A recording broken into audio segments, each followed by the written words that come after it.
வங்கி அலுவலர்களுக்கான தேர்வு நடக்கிறது. ஓபிசி ரிசர்வேஷன்ல இருந்து 27% 6% எடுக்கிறான், பறிக்கிறான். ஷெட்யூல் காஸ்டுக்கான ரிசர்வேஷன்ல இருந்து 2%, ஷெட்யூல் டிரைப்ஸ்க்கான சதவீதத்திலிருந்து 1.5%, 9.5% பறித்து முன்னேறிய சமூகத்தை சார்ந்த பொருளாதார நலிவடைந்த பிரிவினருக்கு 10% கொடுக்கிறான். ஜெனரல் கேட்டகரியில இருந்து ஒரு 0.5, இவங்கள்ட்ட இருந்து ஒரு 9.5, 10% கொடுக்கிறான். யார் இங்கே பொங்கி எழுந்தது?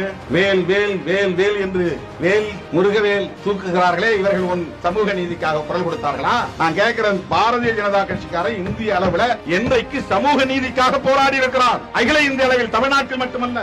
ஓபிசி மக்களுக்கு மிக முக்கியமான தேவை என்பது சமூக நீதி. SC/ST விட்டு புரட்சியாளர் அம்பேத்கர் அதற்கான பாதுகாப்பை உறுதிப்படுத்தி விட்டார். ஓபிசி மக்களுக்கான இடஒதுக்கீடு அதுதான் இன்றைக்கு பலரை நீதிபதி ஆக்கி இருக்கிறது, பலரை பேராசிரியர்கள் ஆக்கி இருக்கிறது, பலரை உயர் பொறுப்புகளுக்கு வர வைத்திருக்கிறது. SC/ST தான் கிடைச்சிருச்சு. நான் ஏன் அதை பத்தி பேசணும்னு போனா இல்லையா? ஏன்னா உனக்கு இருக்கிற சாதி புத்தி எனக்கு கிடையாது. நான் ஏன் ஜாதிக்கு தான் வேலை செய்வேன், ஏன் ஜாதிக்கு தான் வேலை செய்யணும், பொய்யாலாம் நான் பேச மாட்டேன். எல்லோருக்கும் யாரெல்லாம் நீதி மறுக்கப்பட்டவர்களோ அவர்களுக்கெல்லாம் குரல் கொடுப்பதுதான் சிறுத்தைகளின் அரசியல். நீ எனக்கு ஓட்டு போடு, ஓட்டு போடாம போ, நீ கீழ் சாதிக்கு சொல்லு, மேல் சாதிக்கு சொல்லு, ஐ டோன்ட் கேர். நீ சொல்றதுனால நான் கீழ் சாதி ஆக மாட்டேன். எனக்கு சாதிங்கிற அமைப்பின் மீதே நம்பிக்கை இல்லை. அப்புறம் என்ன மேல் சாதி கீழ் சாதி? என்னை பொறுத்தவரையில் சாதியின் மீது நம்பிக்கை இல்லை, சாதி உடன்பாடு இல்லை. எனவே அது என்னுடைய மூளையில் இல்லை. எனவே நீ என்னை எதை சொன்னாலும் அது என்னை ஒன்றும் பண்ணாது.